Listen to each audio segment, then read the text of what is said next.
No.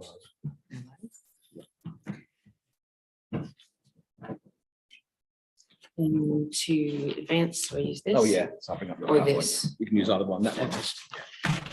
PowerPoint. Yes, that would be good.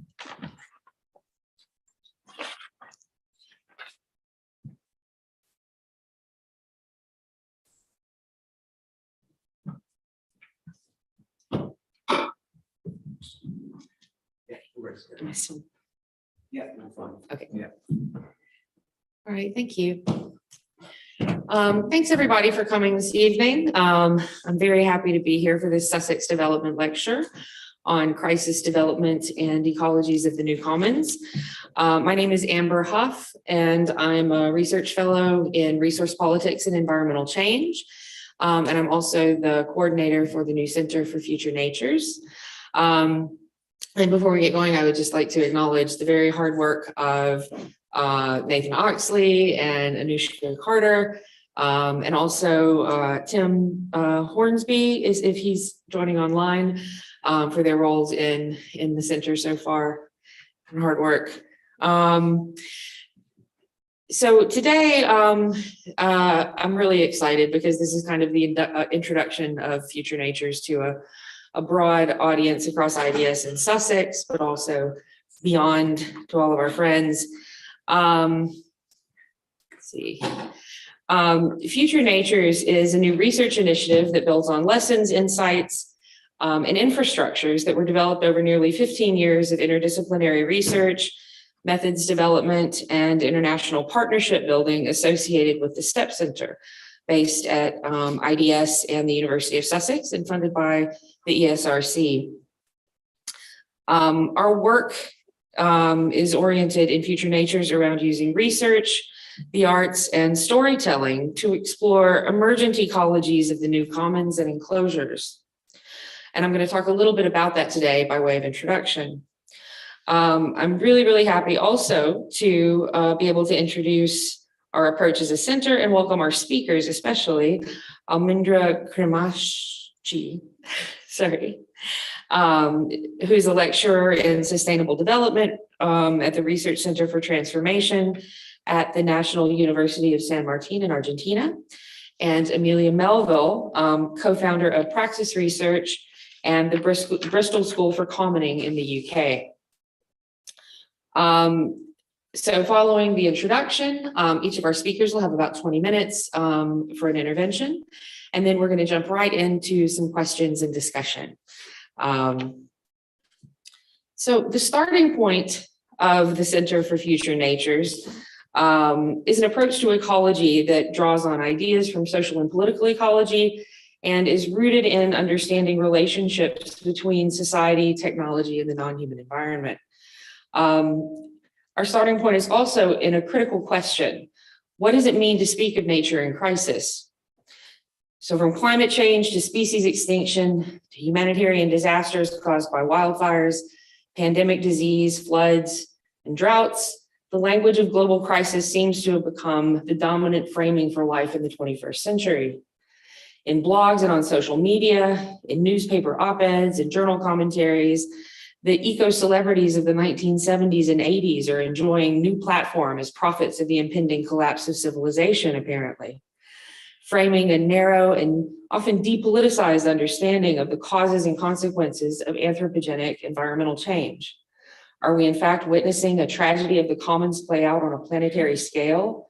Are people too greedy, too breedy, too self-interested, too short-sighted, and too driven by unquenchable desire to be trusted to govern themselves and their transactions with nature in a zero-sum world? These narratives support a pervasive politics of planetary crisis and enclosure that's built on a very particular and very peculiar model of the world, a model of society, nature, and ideas about their relationships to one another, in which social inequalities, excuse me, forms of injustice and environmental risk, harm, and uncertainty are cast to the public as if not quite inevitability, as a natural and objective condition created by market failures and in need of market solutions, and often authoritarian forms of social and environmental control. This has huge implications for how we think about histories and practices of development. and also the futures that we're imagining and creating right now. We see these politics of crisis at work in the novel and emergent ecologies of the new enclosures. The fencing off of wild areas, proliferation of socio-ecological sacrifice zones of industrial extractive growth, and creeping and sweeping forms of social exclusion, privatization, commodification, financialization, and virtualization, not just of land and resources, but of the very idea of nature itself, and not to mention things like knowledge, risk, creativity, living bodies, and social life. Critically, this politics can foreclose on social imagination. It can foreclose on possibilities for people to think about how to act, how to create, and how to flourish in a changed and changing world. In contrast, the new commons and practices of commoning and recommoning are becoming central to an evolving global politics of alternatives. In our work in Future Natures, we bring together different histories of thinking about and doing the commons in a three-way relational conceptualization of the new commons. First, as involving a resource or constellation of resources defined not simply as property or as capital, but in terms of embodying the relations that endow them with social value and status as social goods, including internal contestations, negotiations, and compromises that happen in practices of governance. Second, in terms of commoning, the doing of the commons. And this involves the relationships, practices, and values by which communities create, govern, and reproduce and defend resources and other forms of social value. Diverse communities of commoners around the world are responding to social and ecological disruption, shrinking democratic space, and intensifying enclosures and associated forms of dispossession in ways that dominant institutions and policy approaches aren't able to respond. Third, we conceptualize commons and commoning as existing as part of a broader terrain of social, material, and value struggle. And this is a struggle against enclosure that is, in the words of David Bowyer and Silke Helfrich, as old as mankind and as modern as the internet. And that's been shaped by people's experiences and responses in the faces of processes of colonization, gendered, racial, class, and caste-based exclusion, exploitation, violence, and processes of uneven development that have intensified in recent decades. In our framework, it's this terrain of social creativity, social reproduction, and struggle that links the plurality of the commons, past and present, and communities of commoners around the world today who are restructuring work, markets, housing, care, defense of the natural environment, production of knowledge and goods, ways of communicating and collaborating through digital technologies, and processes of political decision-making to address acute and long-term challenges at multiple scales. Commoners are visioning and promoting more ecological relationships among society, technology, and the environment, and enacting futures in the present based on living, thinking, and acting in multi-species worlds. Commoners are innovating in agroecology, forestry, and permaculture, aiming to create and defend new food production and distribution regimes that are based on values contrary to market value, while others are developing ways to foster species-rich habitats in cities and heal landscapes scarred by war, depleted by industrial monocropping, or polluted by mines and factories. As a plural process of organizing social life and production, commoning is particularly potent in its potential to enact change from below. This is because through commoning, people can not only produce social and material infrastructures for addressing community needs and resisting dispossession, but also that the very existence and persistence of the commons can work to destabilize pervasive and dangerous stories about nature-society relationships and the causes and solutions of crises, making space for care and justice. Such spaces for transformative change can be claimed both through producing powerful values-driven counter-narratives, and more importantly, I think, by demonstrating in practice that other ways and other worlds are possible. Our speakers today bring different perspectives on the new commons, and I'm excited to introduce Almendra and Amelia. Following each of their interventions, we'll have a good bit of time for questions and discussion, and I really look forward to that. Almendra defines herself as a pracademic, working on her PhD at the National University of La Plata in Argentina, with research titled Transitions to Sustainability in the Seed Sector of Argentina. She was granted a doctoral scholarship by the National Council for Scientific and Technical Research, and is based at the Research Center for Transformation at the National University of San Martin, where she's a lecturer in sustainable development. Since 2018, she's been co-founder and is currently leading BioLeft, a community laboratory that seeks solutions to seed sustainability problems. She's also a collaborator of Umbrella, an organization that aims to foster transformation towards sustainability. And she's recently been awarded a place in the Canning House at King's College London Visiting Fellowship Program for 2022-2023, where she's researching fair trade and open source seeds. Almendra is interested in topics related to sustainability, family farming, and participatory methodologies of knowledge and innovation co-production, both from a rural extension and research-related roles. In particular, she's focusing her research on knowledge co-production processes within the framework of transformative initiatives and on reflecting on and designing methodological strategies that contribute to building fair and open spaces for creativity and collaborative innovation. Amelia is a co-director of Praxis Research in Bristol and is founder of the Bristol School of Commoning. The Bristol School of Commoning aims to increase commons literacy of people in the city. And the second 6-week evening course of the Bristol School of Commoning is scheduled to begin in spring of 2023. The Bristol School of Commoning is affiliated with the Bristol Commons, which is a movement for rebuilding the commons of Bristol, especially the assets of community buildings and land. Amelia has a background in community energy as a co-founder of the Bristol Energy Cooperative, and her PhD work explored Great Britain's energy system at multiple scales through the lens of commons and polycentric governance. So without further ado, I will hand platform to Almendra. Are you going to speak from here? Sure. Thank you. Thank you. Well, hello everyone. For me, it's a pleasure to be here. I came like 5 years ago for the summer school of the STEP Center, so I'm really grateful to be here again. I'm going to share a story of a case of commoning, as Amber fantastically introduced. So first of all, I'm going to share the story of how we got here, focusing on one of the problems that Amber mentioned that has to do with the enclosure of seeds and knowledge. So as you may know, historically, seeds have been developed by farmers and communities by years, decades and decades and generations without being considered a commodity to be traded. Well, what you can see here is one of the questions that Amber shared with me that was like for inspiring the talk, that is, how do your conceptualizations of crises, global challenges, development and internationalism that emerge from commoning practice differ or converge with those that shape dominant research and policy approaches? So let's go to the next.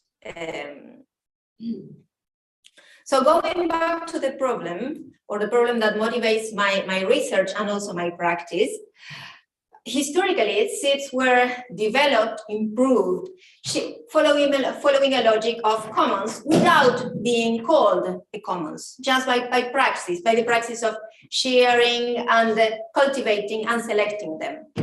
However, since the introduction of the hybridization and later genetic engineering and later, or together with it, intellectual property rights, we have seen a continuous process of seeds enclosure. This not only means the commodification of seeds, I mean their transformation in a commodity able to be traded internationally, but also the enclosure and appropriation of the knowledge that is embedded in them. Scientists all over the world have used and still use knowledge that come from communities for centuries in order to improve and innovate with seeds. This is not problematic. The thing is that the form of appropriation excludes not only communities, but also knowledge and also seeds that are really crucial for the current food sovereignty that is being challenged. Seeds that are not commercial, seeds that do not respond to the mainstream forms of agriculture are left apart because they do not accomplish with certain characters or because we are not interesting for the 3 companies that today dominate the seed market.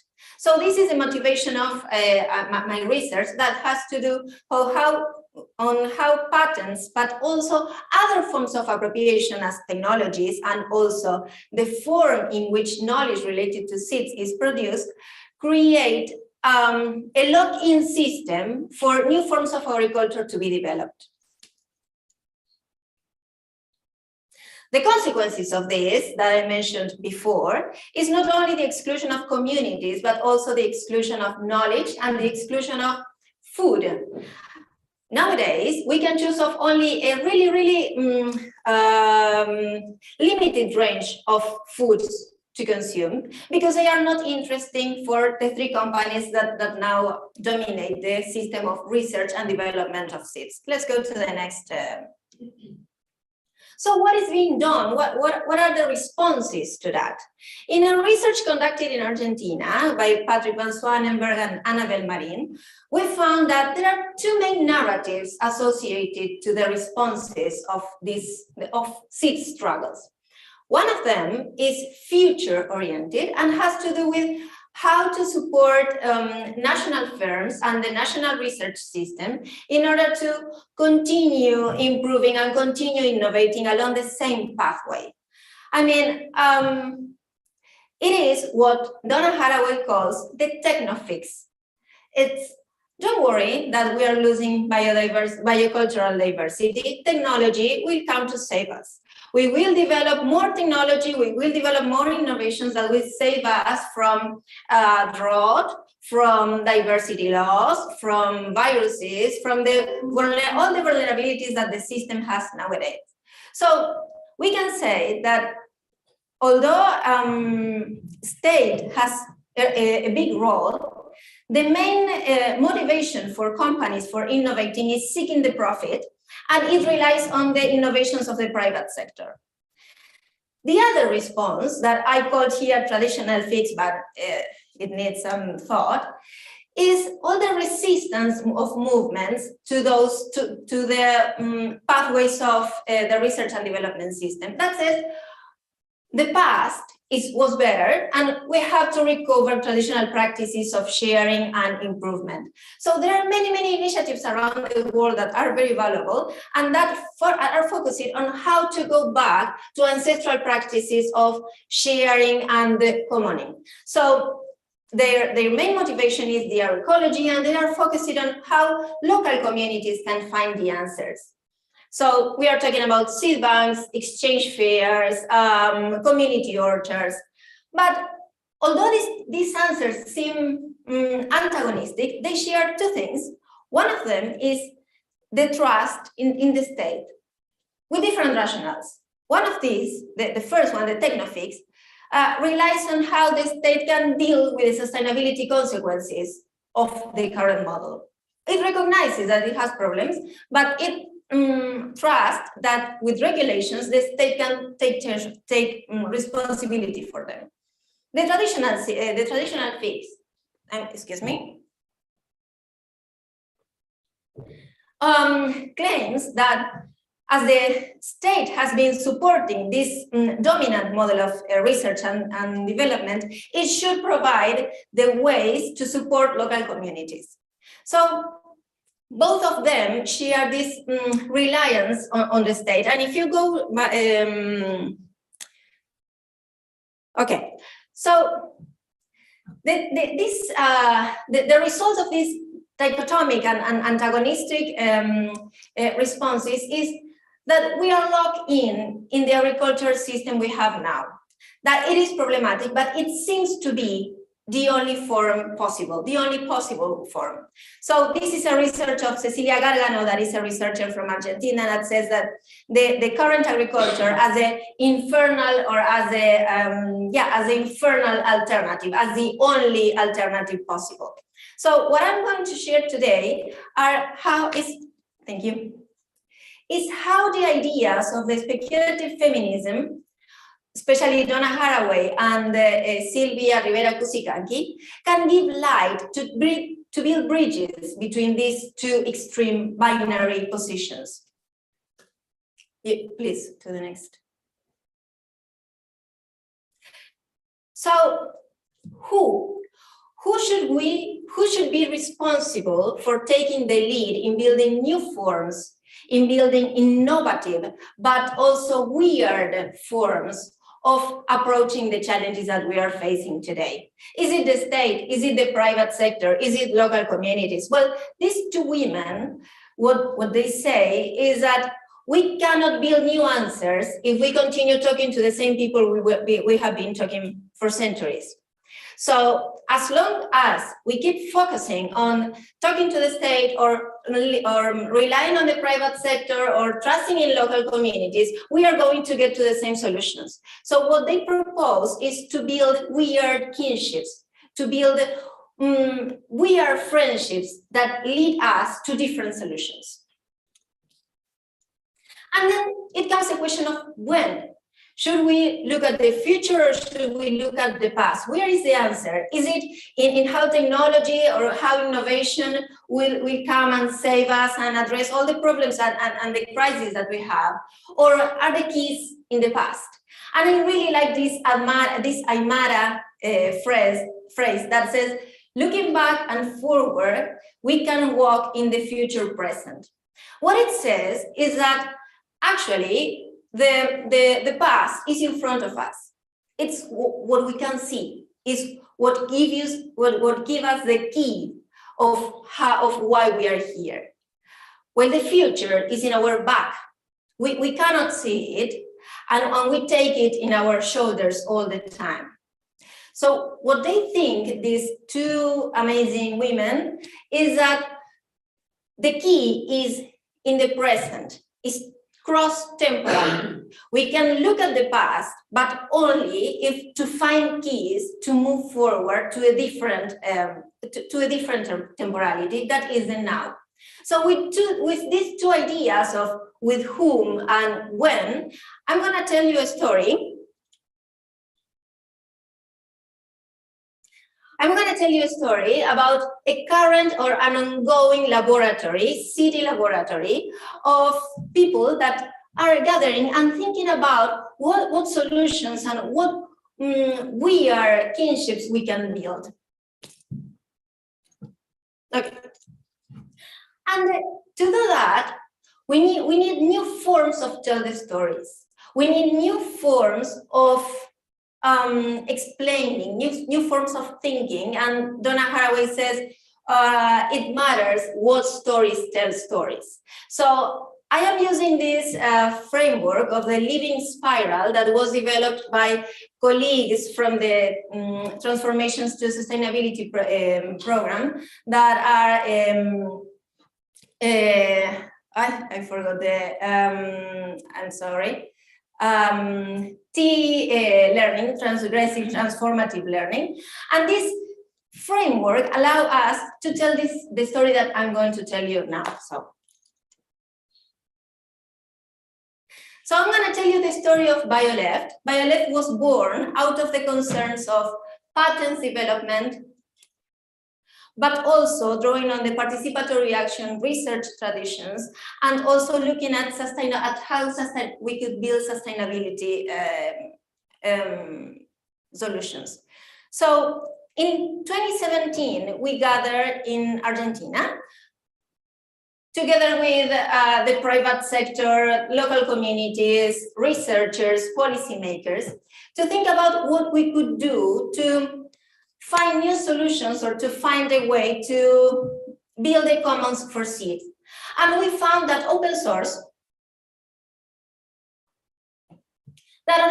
license would be a good idea. Do you know open source, for example, in software? Do you know Linux?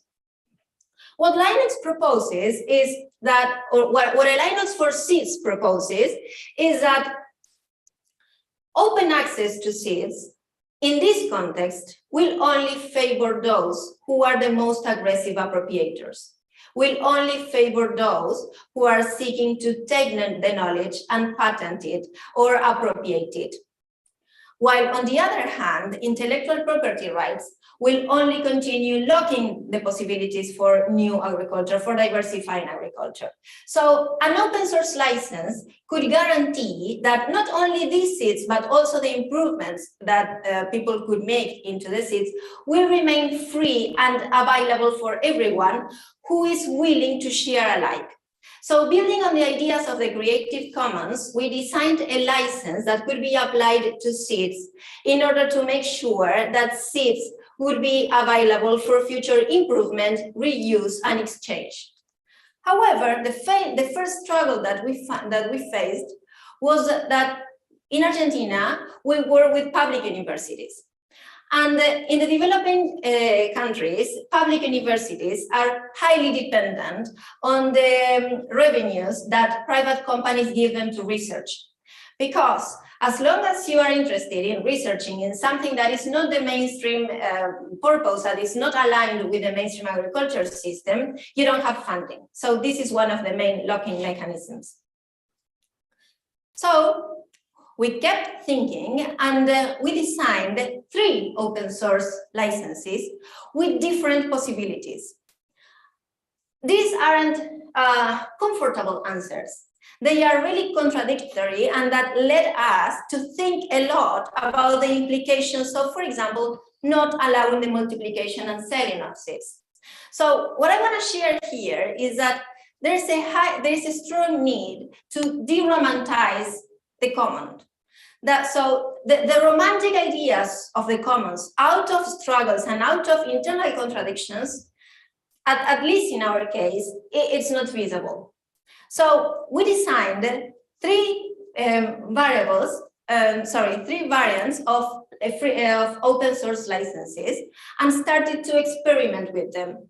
So the idea of BioLeft, that was what was born out of this progress, out of this process, is a method of ongoing experimentation with others, with different people, with people that we hadn't talked before. So let's go to the next point. So in that moment, we realized that we were just a group of people without many capabilities or without many possibilities of enforcing these licenses. So how were we going to apply them? So we started designing an online catalog for seeds that didn't fit in the regular catalogs of the national seed system. Seeds that were heterogeneous, seeds that weren't uniform, and seeds that didn't have maybe higher yields than the commercial ones, but that had other characteristics that made them interesting for the people. For example, these tomatoes that have like a funny shape aren't included in the national catalogs of tomato in Argentina. So we decided our own catalog of what were the seeds we wanted. But working with, let's go to the next. Working with other stakeholders, we found out that the key was not only sharing and systematizing seeds that were already present, but that we needed to develop new seeds.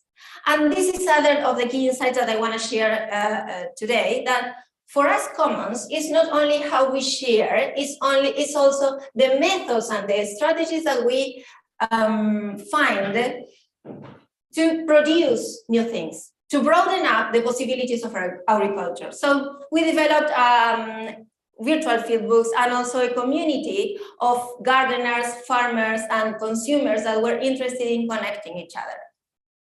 Let's go to them.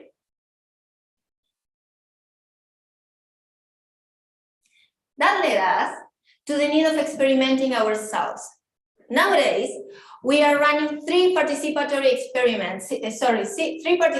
breeding experiments, because we found that only by praxis, only by doing, we could learn and we could acquire the capabilities necessary for developing a new seed innovation system.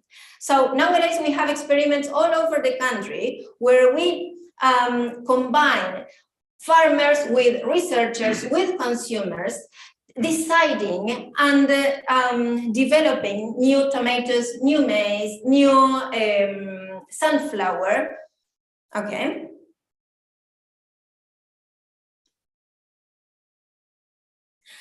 And we got, through advocacy, we recently got a resolution by the national government legalizing heterogeneous seeds. So the achievements or the big flowers of our process are a web platform that is ongoing and which functions are all the time improving and broadening, and also three participatory breeding experiments, and also a regulation that recognizes our seeds. So what we're doing with BioLeft now is building a new vision. It's building a utopia of seeds, but also a utopia where people are included. So we build a platform to connect farmers. We build a system in which scientists that are interested in building a new agricultural system, but that do not have the capabilities because universities or because public institutions do not train us. I am an agronomist myself, and excuse me. And universities do not train us to experiment with others, to create knowledge with others. We are trained to respond to certain needs. And although there are many breeders, public sector breeders and independent breeders really interested in committing to a sustainable agriculture, they don't know how. For example, last year in a meeting, there was a breeder that is about to retire, actually, that has a huge trajectory. And he said, I was convinced that this characteristic of maize that the farmers were seeking to get was the worst that could happen. And I negatively selected all the seeds that had this characteristic because I thought that it was damaging for the yields. So this disconnection and this fragmentation and this binarism that the system has created is really damaging, not only for farmers and consumers, but also for scientists and for the state in general. So what BioLeft is trying to build is a new way of, it's a new method of commoning. It's a new praxis of commoning. So our method, these are our achievements so far, but what I want to share here is that these achievements doesn't matter, because what we have created is an enabling space for thinking differently, for thinking with people that we weren't used to think with.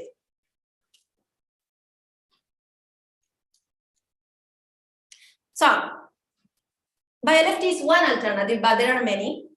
So what I wanted to share here is that some kinds of commoning, some kinds of Chiji, or some kinds of Tulu, taking the ideas of Donna Haraway and the ideas of Sylvia Kusikanki, are that we are seeking to create situated and grounded knowledge, and that the incentives is not going or romanticizing the past or trusting in technology, but is the urgency to create something new. And who we are trying to build unconventional alliances. And what I want to share here is that this is not something easy, and this is not something exempt from conflict. Very good. So the challenges that we found is that knowledge enclosures are not only visible in academia or in public policy, but they are rooted inside us. Yesterday, a farmer said that he couldn't design experiments and he couldn't experiment with a crop in his field because farmers do not know how to do it, because farmers know how to grow and nothing else. Forgetting, not him, but because of the current ways of thinking, forgetting that farmers are those who have improved seeds and that have experimented and improved this genetic material for centuries. So what we have to challenge all the time is how individual beliefs are so constrained to think differently.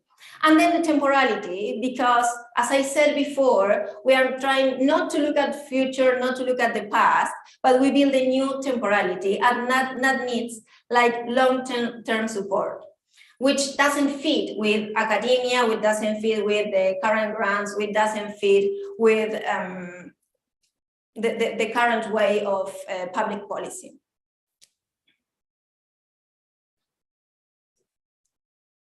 So the final ideas are that from BioLeft, we understand commoning as a continuous collective praxis of doing, and it requires challenging dominant practices of knowledge production. It goes beyond what we do with seeds when they are done. It goes beyond applying a license or an intellectual property right or leaving them in open access. It means challenging the ways in which seeds are produced. And then that commoning is a GG practice. It's an enabling space in which different ideas, contradictory ideas, and conflicting ideas are overlapped and living with all the time. It's okay. Well, thank you.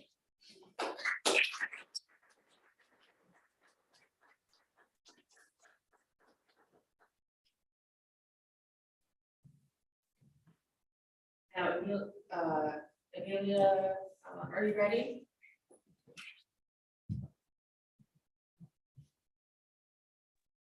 Hi, can you hear me okay? Yes. Great, let me share my screen. Is that sharing properly? Yeah, that looks good, I can see it. And can you see me? Yes. Yeah, great. Okay, yeah, so thank you. That's been really interesting introduction. I'm going to give a response to the questions as well. And again, I've kind of taken this question as inspiration about conceptualizations of crisis, global challenges and development emerging from commoning compared to other conceptualizations and policy approaches. So to start with thinking about different crises that we're facing an ecological crisis, inequality crisis, social care and demographic kind of health crises, which commons approaches to mutual aid and care can really intervene in, crises of democracy and of geopolitical instability. And I think those first four really do have a strong relationship with commons. The geopolitical one potentially less of a benefit from commoning. So just to think about some mainstream narratives, we have dominant market neoliberal narratives and kind of geopolitical power struggle and economic growth and progress narrative. But I also really wanted to think about more dominant leftist narratives and compare those to commons approaches. So there's the kind of deconstruction, postmodernist, thinking about critical race theory, queer theory, calling out criticism, and it's a very critical kind of stream, which is a leftist intellectual thread. There's a whole area around social movement theory, which is about building power, mass mobilization, but it is ultimately making demands of the powers that be, and it's not necessarily concerned with the ownership and management of land and wealth and assets as a kind of ongoing economic process. And then there's the vision of state socialism, which is a very strong thread on the left, and that's very much about a bureaucracy-based form of distribution. You could include within that universal basic income, taxation, the vision of fully automated luxury communism. That's kind of technologically oriented, and the importance of trade unions, which is a kind of them and us conflict position, which is quite different to commons approaches. So conceptualizing commons, this is a provocation, a kind of some ideas about how we conceptualize commons.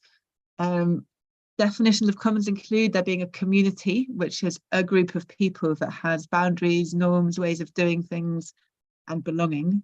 And then that kind of raises that question of who belongs. How much are individual differences embraced and welcomed or excluded through social norms of some kind? Commons has very much direct experience of democracy and making decisions. It needs skills in community accountability and conflict management. Typically, a commons is about reciprocity, relational allocations of resources and responsibilities, which is very different to the anonymous price-based transactions of a market. It can be multi-scalar and nested, in which case it's based on subsidiarity, meaning that the smallest unit of decision-making that is able to makes the decisions on something. And it's very much focused on subsistence rather than increasing of wealth rather than growth and progress. And there are commons of production, but commons is also very much an important role in the reproduction part of the economy. And that allows it to have a focus on resilience rather than efficiency. Resilience through having abundance and many different resources and not narrowing down to the most efficient approach. It tends to be integration of production and consumption activities within one institution rather than separation into the role as the consumer when I'm in my household hat in the economy versus the role as the producer when I go to work. It's more of an integrated system and can be very much about place, land, community and relationship, and about tradition and stability. And commons tend to have culturally specific and historically contingent rules rather than universalizing principles of efficiency and market transactions. So those are some characteristics of commons. In terms of how we define whether something is a commons or isn't, a mainstream economics textbook would tell us about how subtractable a resource is, as in, are we using it up, or is it not used up in terms of, say, knowledge or a library book, and also how excludable a resource is. And that can be treated in quite a materially deterministic way, where a common pool resource is that which is subtractable and is not excludable, or it's not easy to put a fence or enclose something. And there are theories of commons that say that the invention of the barbed wire fence turned the American prairies from being a commons to being private property because it became possible to enclose. So that's a really extreme kind of materialist way of defining a commons. At the other end of that scale, there is the commons as an ideal, as a social movement, as an alternative to capitalism and neoliberalism. And then there are various kind of ways of thinking about whether something should or shouldn't be a commons in between that, which I'm not going to go into loads of detail, but yeah, that's a kind of map of different ways of defining whether something is or isn't a commons. I think there are some political narratives that are quite adjacent or connected to commons. There are indigenous ontologies about the more than human, which isn't necessarily part of the way that commons think about themselves, but it can be. And yeah, that's something to kind of investigate in a bit more depth. Decoloniality, there's also the history of enclosure and the enclosure of English commons as a precursor to British colonial practices, and a reclaiming of historic commons-based approaches to the social fabric, to ownership of land, to distribution of resources, and to justice, and many restorative justice practices that were in place pre-colonially, which are part of commons governance processes. And then anarcho-federalism and the cooperative movement have a huge amount of overlap with commons and could very much be thought of as part of the commons thinking. I just wanted to give some practical examples from my experience. So I'm just thinking about commons, market or state, and these different sectors and the householders in there as well, and how they interact with each other. And when I teach about commons, I often ask people to categorize different resources within those different categories. And what happens is that we unfold the way that they're very interdependent and they're not so separable from each other. So one example is energy. In the introduction, I said that I have a background in community energy, and I was involved in setting up the Bristol Energy Co-op, and that is in this map of how we could reimagine the ownership of the British energy system in the renewables area. That's something that could be run by co-ops. So this is really saying that if we look at the whole system of the energy system, the role of community ownership, the role of the commons, has to have a relationship, particularly when we're talking about electricity that is plugged into a national grid. It has to have a relationship with the state and with bigger systems in some way. And that slightly begs the question of whether the state, whether publicly owned resources and assets are included in the commons or not. So yeah, this is the kind of business model that we were using for the Bristol Energy Co-op. There were a proliferation of community energy projects around 2009 when a feed-in tariff policy was set up. And so the basic model is that members put in share money into the cooperative, and so they become shareholder members and have a democratic say. That money gets invested in building renewable energy technology, and the revenue from that, a lot of which came from this feed-in tariff policy, goes back in, pays back the shareholders, and also goes into community benefit activities. I'm going to skip that one, but just to say, that kind of came out of a desire to do something as a commons, as a cooperative, in a way that is sharing resources and allowing access to the feed-in tariff for people who don't own their own house or have a south-facing roof or have enough money to invest in a whole solar PV system. But actually, it was dependent on this state policy of a feed-in tariff, which is a subsidy for that renewable electricity, and it's selling the electricity into the market. And the membership is based on investment. There isn't an ability to provide that energy to the members within a commons organisation in the way that you might do with community-supported agriculture, food systems, where people are kind of paying a membership and receiving a share of the harvest. Because of the regulation of how the electricity system works, that production and consumption are still separate from each other. So, the relationship of that commons with the state, with the market, is quite complex and embedded.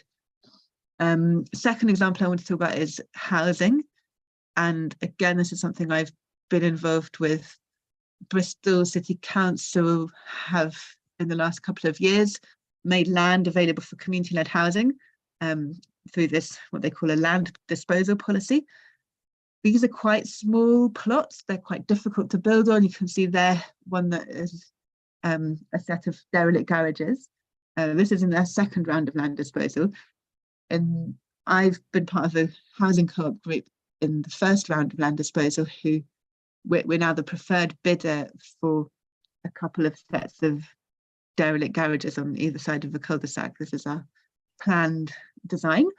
And we want to run that as a cooperative. It will all be rental housing. It will never be sold back into the housing market unless things go really wrong. But the intention is that it has this really strong asset log, and that the individual people who live there are not able to kind of sell it into the speculative housing market. But again, the relationship there with local government means that there are compromises and challenges, and Bristol City Council is going through a learning curve with it. So they ran this first round of land disposal where we bid to have access to a piece of land, but only partway through they told us about their governance and management standards, which restrict the way we can self-govern quite significantly, and told us that their definition of affordable housing is that it will have people that are on their housing list, and that they will have to come through this home choice website interface. So that makes it quite difficult for us to make our own decisions about the boundary of who is and isn't a member, and how we run that space. And you know, we do want to make it inclusive of people who are in severe housing need, but it also needs to be people who actually want to live communally and participate in running a co-op. So we don't yet know how that's going to work out in practice, but it's again this very much relationship with local government and with the bureaucratic logic of state-based allocation system compared to the more relational logic of how we want to operate as a commons. Oh yeah, and then another example, and this is relating to the Bristol Commons, is about a community building. This is Hamilton House, which is in central Bristol and is a really big 4-storey, it's got 3 wings building, and it was run on a meanwhile lease by an organisation called Coexist, with artist studios, a dance studio, theatre, a bar, cafe, and set up in a way that when that building was first taken over by the community, it was semi-derelict and there were homeless people living in the building. And at the very outset, they had conversations with those people to see how they could develop something that would still be welcoming and not excluding of people who were kind of making a home of that building. And for several years, I think about 10 years, it was run in a way that was amazingly inclusive. But the landlord then decided to sell the building, and there was a big campaign to try and take that building into community ownership, which hasn't been successful. And so there's a loss of a large community asset. And Coexist, which is the organisation that ran that building, is now about to launch the Bristol Commons as an initiative. There are some really great films which I've seen which are not yet in the public space, but they should be launched in February. So if you're interested in learning more, please have a look at that. How am I doing for time? About 5 minutes. Another 5 minutes. Okay, great. So then thinking about visions and change and transformation for the commons. The visions for commons include belonging, and that's quite a deep question. What is it to belong? And What does that mean in terms of being able to bring your whole self to a community, or are there parts of you that are excluded? I'll come to that in a minute. Having different ways of approaching property rights, having care for everybody and kind of care-based economic system, increasing the ability to have democratic experiences directly, having a sense of abundance, and I'll say a bit more about that in a minute. And then rather than being economic growth oriented, it's not necessarily degrowth oriented either, but having a buffer for good times and hard times and seeing wealth as something that goes up and down rather than having an expectation that there should be an increase of material wealth or the human extraction and capture of the wealth of ecosystems. And then this question of being ecocentric rather than human-centric, which I don't think is necessarily part of Commons concepts, but that is part of my vision and many people's visions of what should be part of the Commons. I don't know if any of you are familiar with this, but this is what I find a really powerful way of understanding and re-understanding ownership rights, where we have these different levels of access, the right to withdraw resources. So, access, you can walk in the forest; withdrawal, you can pick mushrooms. Management is the right to decide to plant trees or decide to fell trees. Exclusion is the right to decide who has access. And then finally, there's alienation, which is the right to sell that land to someone else. And in a commons, that right of alienation doesn't exist. And there are various legal forms, including community interest companies and cooperative legal forms, which attempt to have an asset lock that means that that right of an alienation is removed. And that's an interesting thing with our housing co-op project. Both ourselves and the City Council want to protect from that right of alienation being implemented. The challenge is that we also want to get a mortgage, and the bank wants to be sure that if it all doesn't work, they can sell the building. So we're trying to create a lease which both attempts to prevent that alienation sale from happening, and makes it possible as a last resort. And then on democracy, so I've mentioned Ostrom. She was a really deep thinker and scholar of the Commons in the US and Nobel Prize winning economist.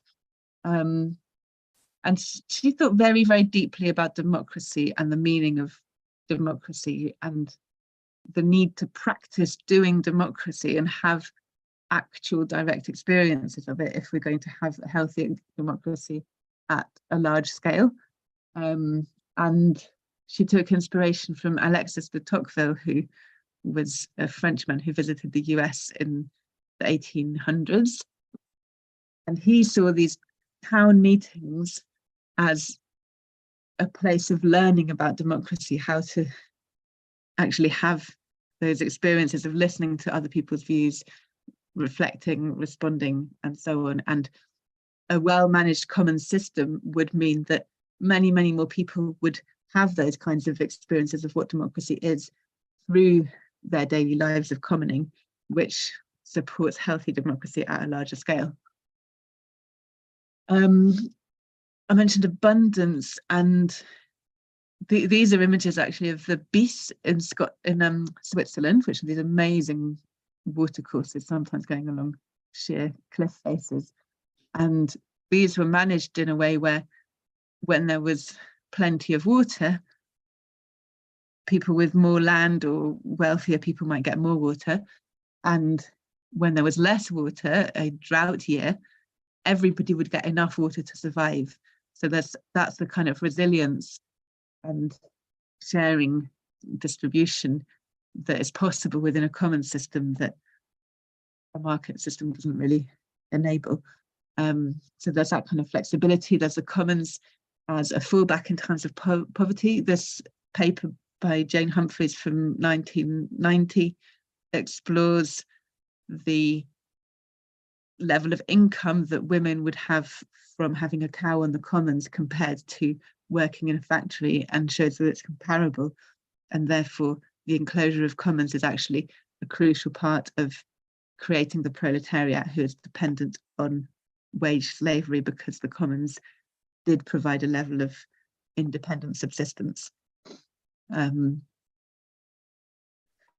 Yeah, I've talked about those other things, but we need to not idealize the commons, and there are aspects of other systems which I think are important to provide kinds of checks and balances. And functional commons tend to need a clear boundary of who is included and who's excluded, but that creates a problem of exclusion. What happens to those people who, for whatever reason, are excluded? Commons governance involves community accountability, and that has a risk of turning into scapegoating. How do we mitigate against that? If the economic system is based on reciprocity, what happens to those who are less able to contribute in a particular way that's recognized within that system? We do have that problem in the welfare state. We have that problem in a market system. How do we address that problem within a commons? Does it come down to the household, or are there other systems of mutual aid and support? And then tradition, there are real benefits to not changing things more quickly than the feedback comes from ecosystems. But if you don't have lots of strong scientific information for that, that slowness could be implemented through reliance on tradition, and there's a risk there of lack of innovation when faster adaptation is needed. But there's also a risk of social conservatism, and think about the huge benefits that the ability to go to a big city and be anonymous has given to queer people. What happens to the queer people who are living in a traditional commons community? I think it is really important that we don't over idealize. And there's also the matter of distribution and redistribution.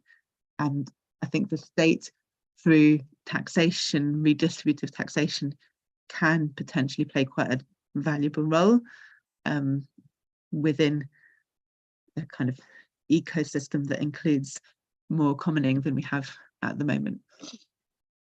This is a picture of people building the beast. You can see how terrifying that was. And yeah, so what needs to change?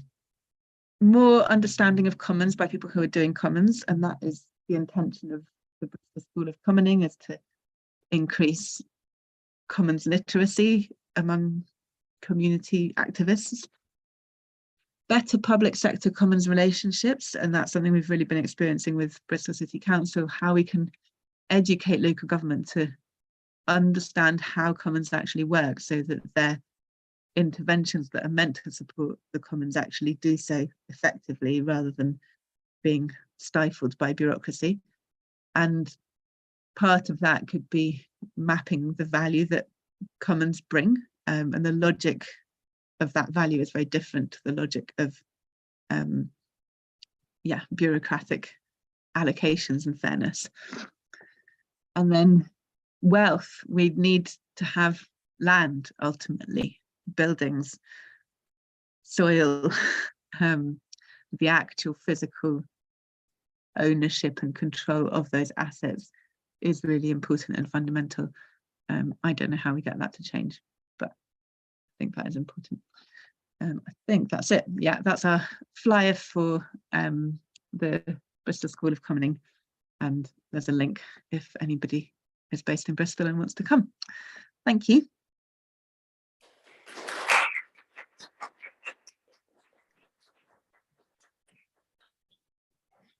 Thank you both. Super interesting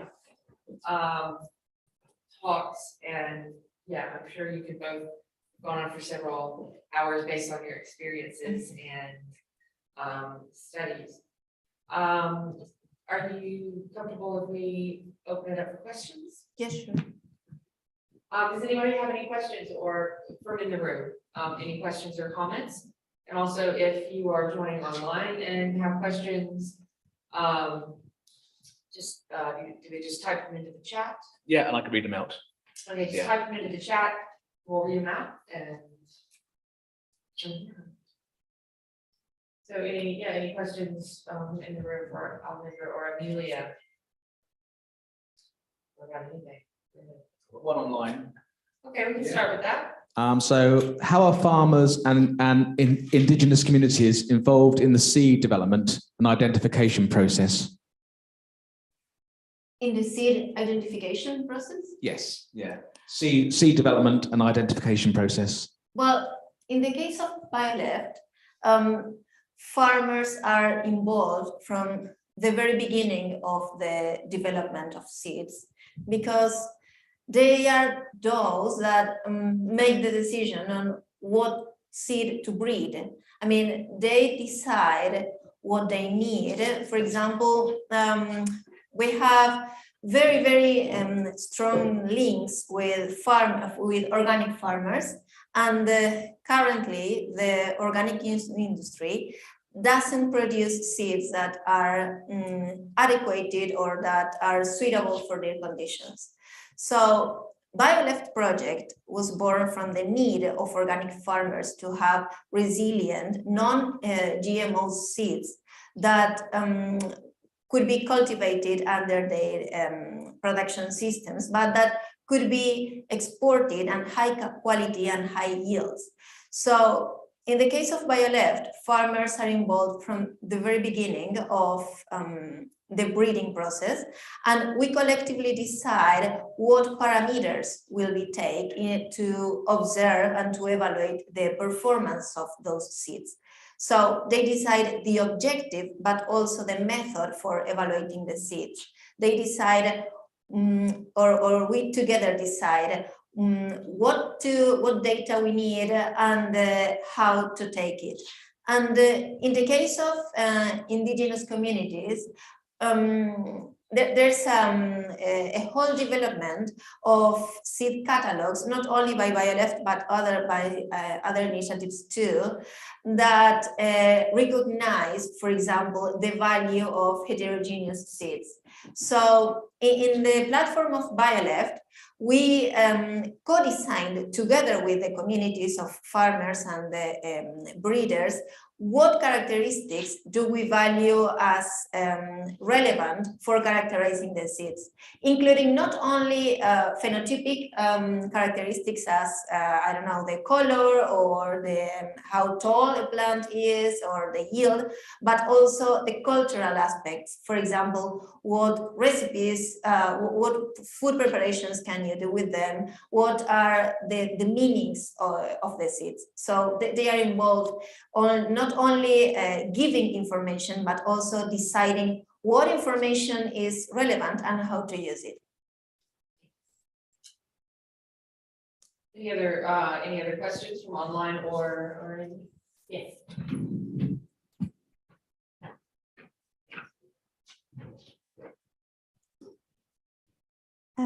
Thank you for your ideas from both of you. Have you considered this as just learning about the commons and trying to share these ideas?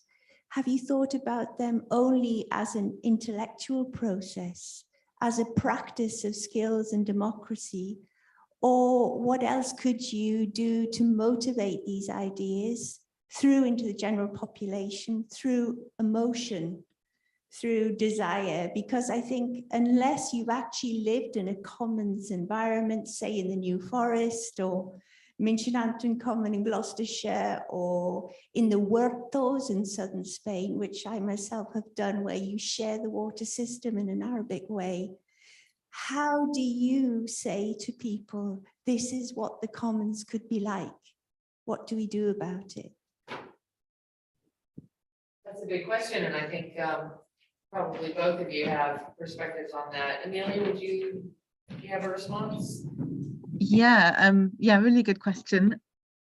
I think there's one side of it is seeing the ways that we already do experience commons, even in quite small ways. And in workshops that I've run, something that a lot of people have experienced is a house share, where you navigate who's doing the washing up and who's cooking, and, you know, thinking about the principles of commons within that context just brings it to life a little bit for people. And then the other side of it is a much more inspiring political narrative, and the films which will become public in February from Coexist around how they campaigned to save their building, and the whole process that happened there, I think, is also something that people in urban environments might be able to access, but it's not, you know, it's bringing the commons beyond the traditional commons and using stories to make that emotive. Yeah. I was thinking when you asked the question that we struggle a lot to think about commons from an academic perspective, because being so involved in the praxis and the practice keep us apart from writing.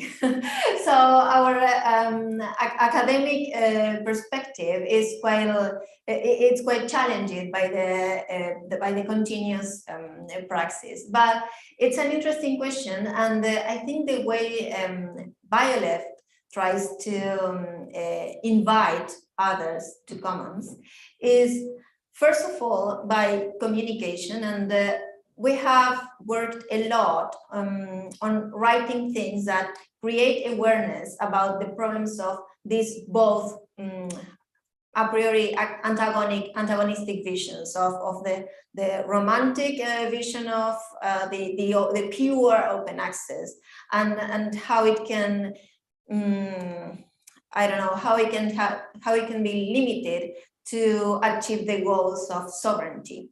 So we have worked a lot on dissemination material, like videos and also blogs and news.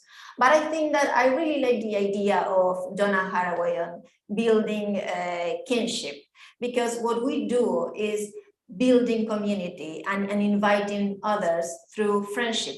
So our praxis is focused on making friends and working with them in what they are interested in, whether it is a platform or a participatory breeding process, or maybe some advocacy work.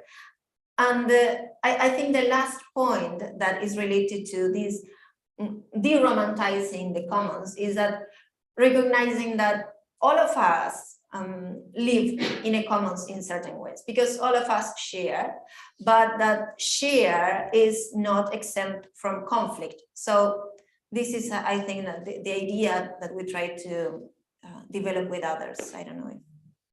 Yeah, I'd like to respond as well. So, I mean, to the question of like, how do you motivate people or just like start talking about the experience of commenting outside of an intellectual frame? I think practically, I mean, the fact is that commons aren't rare.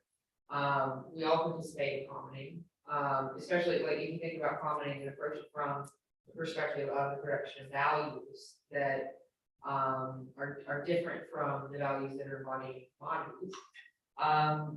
You know, sometimes when I'm talking about commenting to people, I say, well, think about when you choose to do something in your daily life, when you have the choice, you know, maybe, you know, not, you know, we have to go to work maybe because we have to pay the rent, but when you choose, you know, whether you're going to, you know, if it's lunch for your family, or, you know, if you're gonna go for a walk in the park and, you know, somebody is asking for money or something like that, you know, think about when you make choices and do actions, what sorts of value are you producing in your life? I mean, and this like, I think can open you up just as an exercise, like a heuristic exercise to seeing those kind of cracks, and to open up to everyday comedy, which is not, you know, romantic, which is not, you know, grandiose, you know, sorts of things. It's very mundane, but it's, you know, it's the stuff that keeps society going for real. We've all learned that those forms of value that we create when we do something nice for somebody, or engage in reciprocal behavior, or just generous behavior, or build something together. We've been taught that it's not worth anything, it's not making money. But the fact is, it is worth something because it's what keeps society going. In those spaces, we make those ideas as conversation starters, whether they be challenged or not, are really important. So yeah, question. Yeah, I mean, thank you first of all. There's two questions here. We'll take two questions. Yeah. Sorry, was it me? You first. You then her. Okay, sorry, thank you. So I'm Jörg Redström. I work here on a program called Countering Backlash, and I'm focusing on patriarchal backlash in particular. And this has been really fascinating. Thanks for both speakers. As I was taking notes, I was just seeing all these echoes with my own work, which is looking at how patriarchal backlash actors are exploiting crises or presenting interlocking crises to sort of generate this, what we consider to be like ontological angst or anxieties in people about the future. So it's about future and past framings as well, and the backlash having been framed very much as backward looking to the past. But as I look at the concepts you're drawing out, I'm having a diagram here with a bio left, literally, and the right, which is enclosures and technofixes and future orientation. It doesn't all line up, but so the two areas of interest I have, and not critique, but curiosity. You talk of the traditional fix versus the technofix on the left versus the right. So in my own work, we're looking at spatial fixes. There's a bit complicated, Harvey's concept of spatial fix, the spatial fix as a response to crisis of capitalism, and indeed enclosures, the enclosure was a spatial fix in connection with steam energy and coal production and so on. So what might be gained by thinking of spatial fixes as well as techno fixes and traditional fixes? And the reason we're focusing on spatial fixes is that we're seeing or interpreting backlash as a wide range of actors coming together to sort of refix this apparent chaos in ideas of the family, traditional ideas of the family, often religious, and refix the body, the space of the body, the family, and the nation, 3 levels. And the body is very binary, which is also striking with this kind of left and right and male and female. I don't want to go into too much detail, but then the nation is very kind of reshaped as homogenized, ethnically homogenized. And I wonder how that works with a commoning, because it's very much about exclusion and othering.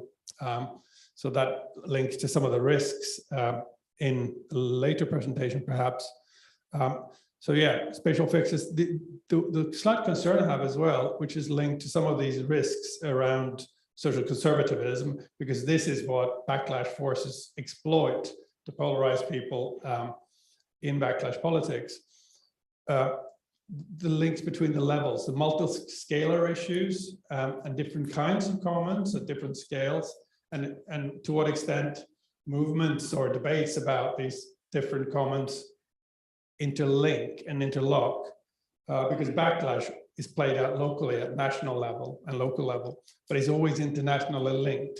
It's deglobalizing. It has a rhetoric of localizing politics, but it's international links. You know, Steve Bannon is connected with Putin, is connected with Modi and Trump, and so on. So, what can you say about the risk of being too local and not tapping into the bigger politics and the global problems? Sorry, I often focus on the negatives, as you can tell, but that comes from looking at patriarchal backlash. But yeah, so spatial fixes linking to the kind of global and the different scales. And thank you very much. It was fascinating. Let's take one more before. Hi. I wanted to ask, as art is changing its role no longer art for art's sake, but as I went to a lecture at the Towner, curator said it was called Spaces of Sanctuary, but that art is now responding now to geopolitical, ecological change, economic, social change. How can art kind of what role can art take in commonality or commoning?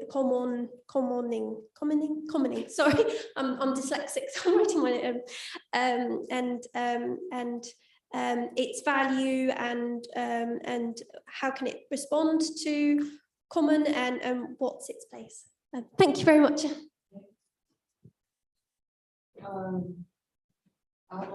Really, if you'll do either of you want to respond to either of this? I don't know if Emilia prefers to. You go for, I'm happy to, but go first if you want to. Okay. Okay. Well, thank you for your question. I didn't know about this spatial fix. I can answer, I don't know if from the commoning, but or from the commons literature, but I'm writing my PhD using transitions to sustainability and literature. And one of the things I like is that how it understands and frames the radical change as a multi-scalar process. So one of the things I see from resistance initiatives linked to this, that of course is a caricature, you know, because they aren't pure, it's just like a simplification. But one of the things I see, or I saw in my thesis about these resistance initiatives like local community seed banks or exchange fairs, is that they are local and they seek to be local because they trust and they really believe that that scale it's much better, we could say, than the global one, because the global one is associated to this enclosure process and also these structural unfair relationships between the north and the south. And it has a point, of course, but from the experience of BioLeft, we are trying to build a niche of seeds commons. So we are linked to local experiences. We have experiments in the field, in the very field, but we also are linked to global networks, particularly two of them. One of them is GOSI, the Global Open Sources Initiatives, and the other of them is a global network that is just being built about participatory breeding processes. So I feel that commoning, again, as a process, as a praxis, not as an object or as an idea, has to be multi-scalar. Because by jumping from one scale to the other, you can also connect to other movements that share their values but have different strategies. For example, let's say open source software or participatory breeding or the organic global movement. And then it's not that you're gonna copy what it is being done elsewhere, but you can bring ideas and enrich local processes. So I see that there's a permanent dialogue across scales. I don't know if it is. Should I go to the second question or Emilia? Yeah, if you like, go ahead and address that. Okay. And regarding art, it's great what you said, because one of the methods that we use in BioLeft is using art in order to challenge these deeply rooted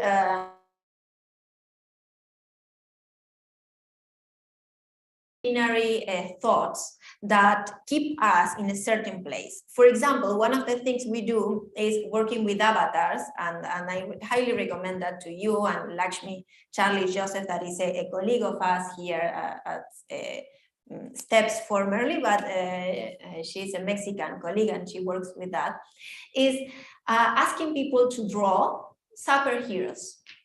And we asked them to draw a super maze. How would a super maze be? What would be the skills that this maze had? So imagining, they got to characteristics that they wouldn't have imagined using conventional methodologies. So using art, we can go deeply to the values and to the desires of the people. And so this is at a micro individual scale. And then going further to a bigger scale, we can use art to build and imagine a new future. And speculative fiction, for example, these ideas that Silvia Rivera Cusicanqui, a Bolivian sociologist, but also Dana Haraway use, telling other stories is really helpful to invite others to rethink dominant practices that we do not see.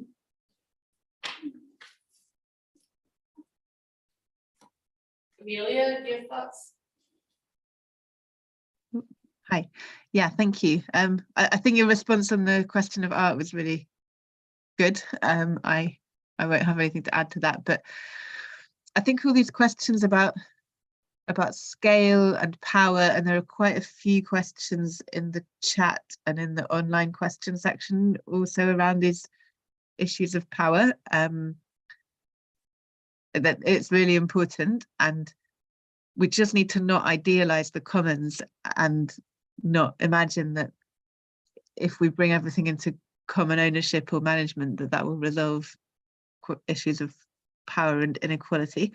There's a quite interesting question about universal basic income and commoning, and I think that speaks to both a bit to the power question, but also to the scale question and the relationship between commoning. You know, UBI could provide financial support for people to do the unpaid work involved in commoning, but on the other hand, it's not coming from the commons, it's coming from the state through general taxation, or it might be implemented in a different way, but and you can extend the concept of commons to say that UBI is a form of commons being implemented by the state, or you could say that it's not part of the commons. And yeah, I think there are risks if we go for an idealization of commons that you replicate experiences of exclusion and kind of hierarchical power structures. So yeah, it's part of the picture, it's not the solution. Yeah, in my view. I'm aware of time. I think we're on 5:30, so I might stop there. Yeah, briefly, like we often get asked, like people involved with the center often get asked, like, well, how do you scale the commons? And it's like, well, how do you scale that up? And it's like, well, you don't, because commons are particular, they're unique, and it's not like a model that you can. I mean, and we know this from technical projects and things like that. Like when you try to like re-implement a cookie cutter model just because it was successful in one place, it's often not going to be successful in uptake. But I think there are different ways of thinking about things like diffusion, like how ideas circulate and how things catch on, how practices can be contagious in different ways. And I think a lot of that's related to the way we communicate. It's related to art, to the way we tell stories, the way we tell stories about our experiences, and listen to stories from other people as researchers. We should do that in anything. But I want to thank everyone for coming. We have reached, we have overshot our end time by a few minutes, but this has been really nice, and we will be keeping up the conversation with Future Natures. If you're interested in any of our work that we're doing, you can find us online at futurenatures.org. And we also, we have art. We have an amazing comic book that was produced by Tim Tucker, who is an amazing illustrator, and maybe he's online, I'm not sure. But yeah, we have lots of resources and materials, and if you're interested in getting involved in the center, there are ways to do that. If you're a commoner, or want to be a commoner, or want to think about commenting, talk about it, let us know. And thank you so much. No, thank you. Please. To both of our guests, Alma and Amelia.